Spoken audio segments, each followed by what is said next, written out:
Bienvenue dans cet espace où j'ai envie qu'on prenne, encore une fois, un moment pour parler d'un truc qui peut vraiment changer ta façon d'entreprendre.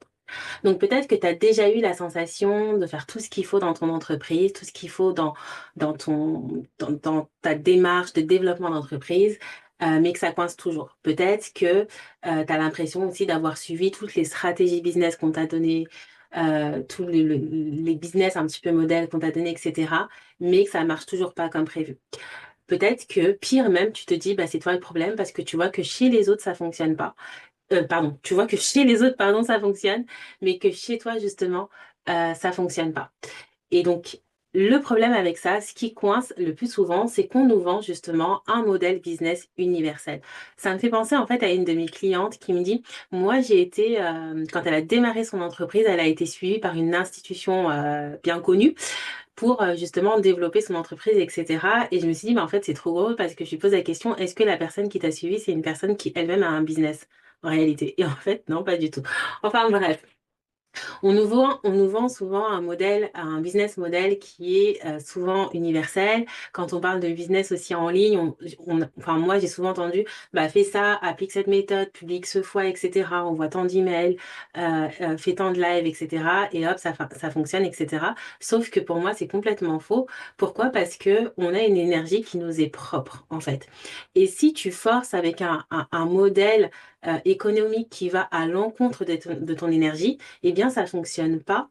Ou ça fonctionne peut-être juste un petit peu, juste un temps, parce qu'effectivement, tu as mis des efforts, donc tu as mis de l'énergie. Donc, tu peux avoir quand même quelques résultats. Mais sur le long terme, ça marche pas. Sur le long terme, ben, on retrouve des entrepreneurs qui sont en burn-out, qui sont dans l'épuisement, dans la frustration, etc., etc. Ce qu'on ne dit pas souvent, c'est qu'il y a une raison. Si certaines personnes réussissent à fond en faisant du contenu quotidien et que pour d'autres, au bout de 2 semaines, elles sont en PLS, il y a une raison aussi. Si tu as des personnes, moi j'ai des entrepreneurs que je connais, qui vendent super bien en DM et pour d'autres, c'est de l'intrusion, mais c'est genre je force, etc. Elles ont l'impression d'être hyper intrusives, ça matche pas avec qui elles sont. Il y a des raisons aussi qui font que bah, certaines personnes, bah, elles explosent en lançant 15 offres, pardon, et t'en as d'autres qui s'y perdent complètement. Tu vois, il y en a trop, je peux pas. Cette raison pour moi qui est essentielle, eh bien, c'est ton énergie. Ce qui fonctionne pour toi n'est pas ce qui fonctionne pour moi, n'est pas ce qui fonctionne pour une autre personne et inversement. On a chacune notre manière de fonctionner et c'est cette manière de fonctionner qu'on va utiliser pour construire notre business model. Et tant qu'en fait on essaye de copier-coller un business model ou une méthode qui respecte pas notre énergie, eh bien on est juste en train de se battre contre nous-mêmes. C'est tout ce qu'on est en train de faire. On est juste en train de ramer, mais à contresens. Donc oui, quand on rame à contresens, on avance quand même, mais ça rame quand même. Alors, par où est-ce qu'on peut commencer pour respecter son énergie? Moi, je dirais, avant de rentrer même dans la symbolique des nombres, dans la numérologie, dans l'astrologie, dans le HD, le truc le plus simple qu'on peut faire quand on n'a pas connaissance de tout ça ou qu'on n'a pas une personne pour nous expliquer que tout ça ou qu'on n'est pas dans des espaces qui parlent de ça, c'est d'observer son propre rythme. C'est déjà le premier truc qu'on peut faire. C'est quand est-ce que je me sens le plus créative. À quel moment de la journée j'ai plus d'élan? Est-ce que c'est le matin? Est-ce que c'est le soir? Est-ce que c'est l'après-midi? Etc., etc. Et cetera. Et comment je vais respecter ce rythme même dans mes postes?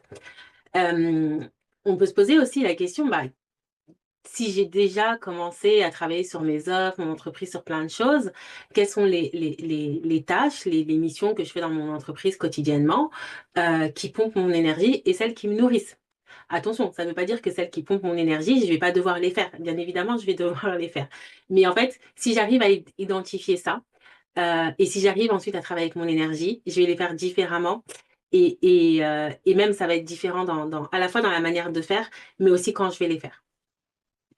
Donc, on peut déjà commencer par observer c'est quoi notre rythme, c'est quoi notre cycle, avant même d'entrer dans quelque chose de beaucoup plus deep, c'est-à-dire quand on va aller regarder l'empreinte énergétique, la matrice énergétique, le code source, bref, tout ce que je raconte sur les réseaux. Pourquoi? Parce que si on respecte pas notre cycle naturel, eh bien, notre entreprise ce pourquoi on a démarré, etc., eh bien, ça devient une lutte au lieu d'être un flux. Et nous, on a envie que notre entreprise, ce soit un flux et que ce soit pas une lutte.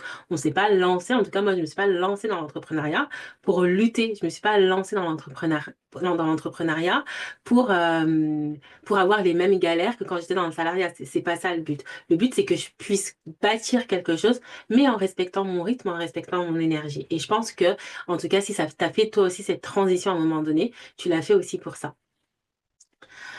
Donc, ce qu'il faut comprendre, c'est que on n'est pas le problème. C'est pas nous le problème. C'est plutôt comment est-ce que on allie un modèle économique avec notre énergie. Voilà. Donc, en fait, notre énergie devient le modèle économique. Après, bien évidemment, il y a des choses à connaître dans un modèle économique, des choses, je dirais, pratico-pratiques, voilà, terre à terre, etc., pragmatique. Mais c'est comment je rends cette terre pragmatique, donc malléable, avec mon énergie. C'est ça, en fait, le truc.